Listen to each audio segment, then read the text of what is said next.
예, 오늘도 이 전신묘교, 이 전신묘교 했을 때 이 전신묘교 배휴가 지었죠.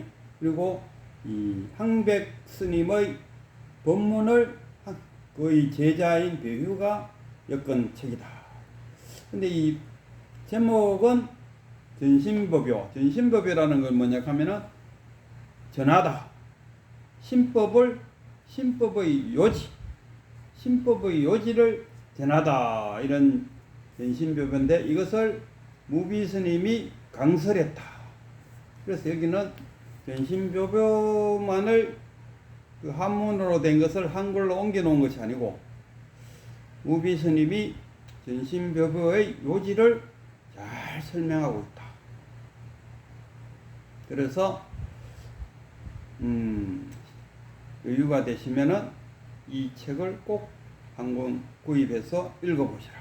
누가 읽어봐도 뭐 무비스님이 설명해 놓은 것이라서 다 이해가 된다. 이런 이야기. 전신법, 신법의 요지. 신법의 요지가 뭐냐? 한마디로 딱 잘라서 신법의 요지를 이야기하라 하면은 무심이도다.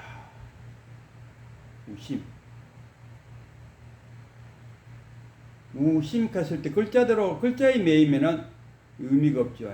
마음이 없다. 그리고 마음을 찾으라, 참나를 찾으라 하고 있는데 마음이 없다 이래 버리면 뭐야? 없다는 건 뭡니까? 없다는 것은 있다는 것을 전제로 없다가 나오는 거죠. 우리가 있다, 돈이 있다 하면 뭡니까? 나 돈 좀 있어. 뭡니까? 없다에 비교되잖아요. 내가 돈이 있다는 건 뭡니까? 내가 돈이 좀 많다? 적다? 뭡니까? 상대가 있다.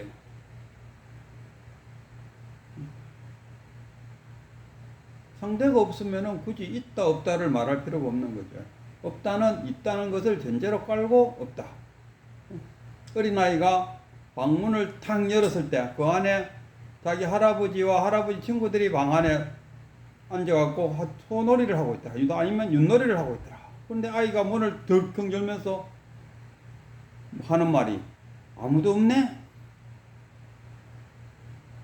아이는 그 안에 할아버지들이 수르륵 앉아 있는데도 불구하고 어린아이는 문을 열고 턱 들다 보고는 아무도 없네? 없다 이래요. 아무도 없네 이래요. 그게 할아버지 한 놈 있는데도 어린아이에게는 아무도 없다. 아무도 없다는 것은 뭐냐? 있어야 할 자기 친구들이 방에 아무도 없다 이런 거. 그래서 우리가 일상생활이나 있다 없다에 매이면은 이 불법이 아니다.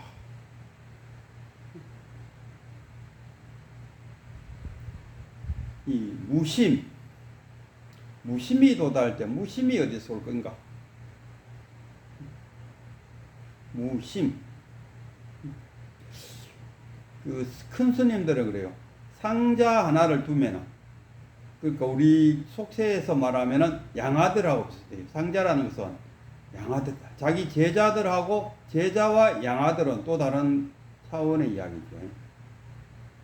그래서 자기의 그 제자들 중에서도 상자로 삼았다. 이런 양자로 삼았다. 이런 이야기와 같은데 양자 하나에 지옥이 하나다. 양자 하나에 지옥이 하나다. 양자를 하나 삼으로써 그 양자에 대한 예정이라든가 관례에 의한 집착, 하나의 지옥이 생깁니다. 제자가 그 상자를 안 삼았으면은 상자를 삼고 싶다는 관례에 의해서 집착이 생겼다. 그러니까 상자 하나 삼음으로써 지옥이 하나다. 일반 제자는 뭡니까? 제자는 그냥 뭐 물 흘러가듯이 잠시 여간방에 와서 잠을 자고 올 일이 끝나면은 떠나가는 자. 이게 제자다. 거기에는 관례도 없고 집착도 없는 거죠. 그냥 흘러가는 거니까. 근데 상자는 왜 합니까? 이놈이 내 양아들이다 하고 잡아놓으면 왜 합니까? 잘해줘야지. 응? 또 뭐 저놈 키워갖고 그래도 어디 가서 주지나 한 자리 할 수 있도록 해줘야지. 이런 집착이 생기면 뭡니까? 하나의 지옥이 생긴다. 그래서 무심하다. 하늘도 참 무심하구나. 하늘이 무심하다. 자기가 참 예달을 하고 있는데 하늘을 쳐다봤을 때 하늘은 아무 말도 안 해요. 그러니까 하늘을 바라보고 무심하다.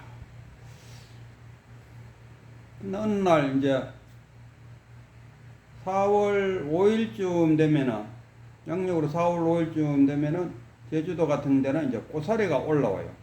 그래갖고 비가 쫙 내리면 제주도는 3월 말경에 내리는 비를 고사리 비라고 해요.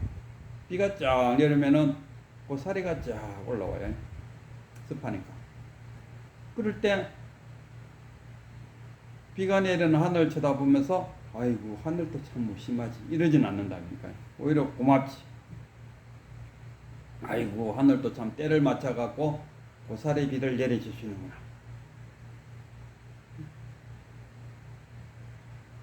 하늘은 맹 똑같은 하늘이었어요.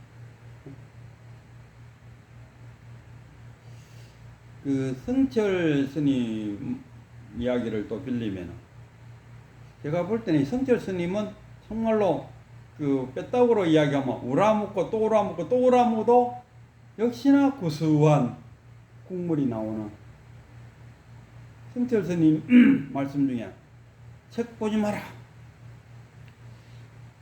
성철 스님 다음이 동정이 해암 스님. 해암 스님이 이 성철 스님한테 사랑을 듬뿍 받았어요. 달리 말하면 성철 스님이 해암 스님을 참 좋아했는 것만.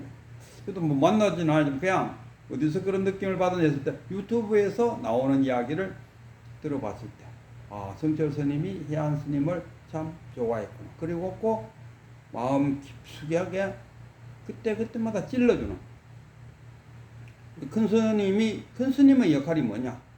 깨달은 자의 역할이 뭐냐? 선지식의 역할이 뭐냐? 깨치지 못한 자가 수행을 할 때 더 깊게 안쪽으로 들어갈 수 있도록 쿡쿡 찔러주는 거예요. 길을 가르쳐주는 자. 그쪽 길로 가면 안 되는데 이쪽 길로 가라. 그래서 제자가 이쪽 길로 쭉 가고 있으면 보면 또 길이 한 5갈래로 갈라진다는 거예요. 그랬을 때 어디로 갔고 또는 잘못된 길을 가고 있을 때 야이야 이쪽 길로 가야 된다. 길을 가르쳐줄 줄 아는 자. 이게 선지식 윤요 깨달은 자. 우리 성철 스님은 해암 스님을 길은 해암 스님이 걸어가죠. 걸어갈 때 올바른 길로 걸어갈 수 있도록 자꾸 이렇게 지도를 했다. 그 중에 하나가 해암아 니는 책은 읽지 마라 본생에 이래졌어요. 그래서 자기 스승의 가르쳐준 대로 해암 스님은 책을 안 읽었어요. 그럼 책 안 보면 뭐하노? 저도 제 경험담을 이야기하면 저도 이 정치에 굉장히 관심이 많았어요. 저는 이 정치를 어떻게 봤냐 하면은 무협지 보듯이 봤어요. 나는 절대 야당과 여당을 편을 가르지 않고 누구가 잘하고 누구가 못하고 이런 것도 없었어요. 그냥 무협지를 읽는 하나의 독자 입장에서 아무 편도 없이 이렇게 읽었어요. 읽다가 어느 날 갑자기 보니까 무협지가 재미가 없어졌어요. 그래서 무협지는 버리고 요새는 중국 드라마에 거기다 시간을 보내고 있다. 그러니까 정치 이야기가 담긴 유튜브를 보는 그 시간에 나는 중국 드라마를 보면서 시간을 보내고 있다. 그럼 해암 스님은 왜 합니까? 큰 스님이 성철 스님이 책은 보지 마라 하니까 그 남은 시간을 뭐 합니까? 해암 스님은 침묵을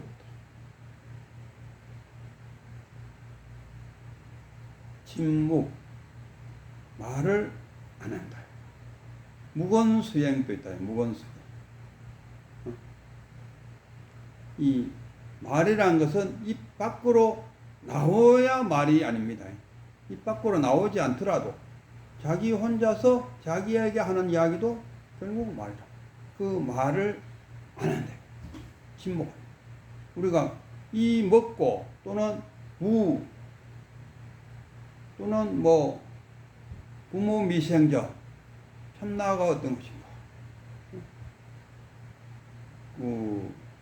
마삼건 똥딱대기가 부처다, 호빵이다, 뜰 앞의 잣나무다. 이런 화두를 딱 들었을 때 그 화두 앞에 딱 써야 됩니다.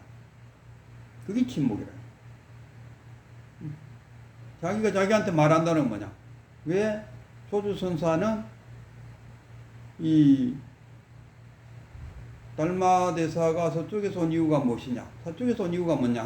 부처가 뭐냐? 다 같은 이야기죠. 진리가 뭐냐? 했을 때 뜰 앞의 잣나무다 이렇게 했죠. 왜 조주선사는 뜰 앞의 잣나무라고 했을까? 이러면 아마 자기와 대화를 말을 하게 됩니다. 이 침묵 아닙니다.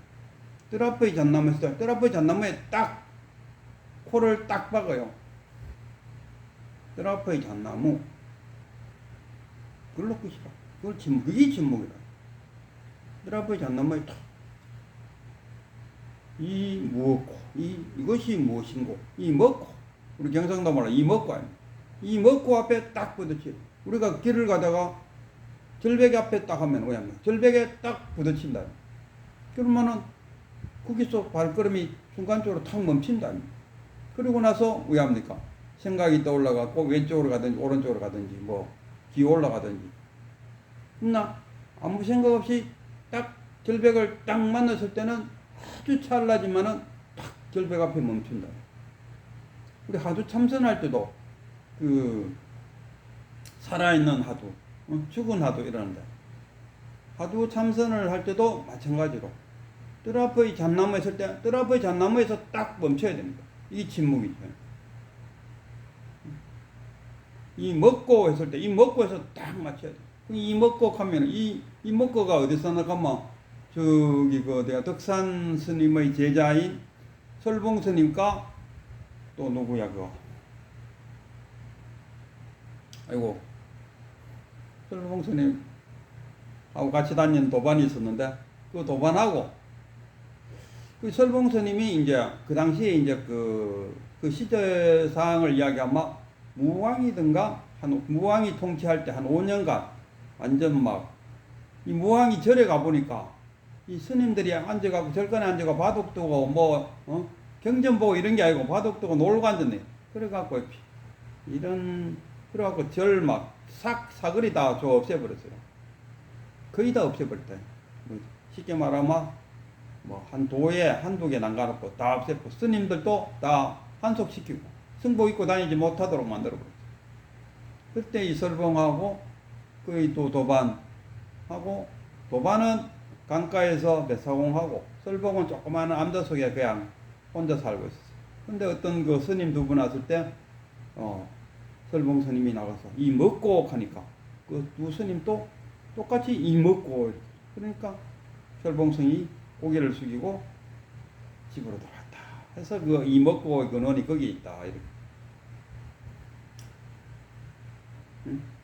그래서 이 침묵을 하게 되면 뭐합니까?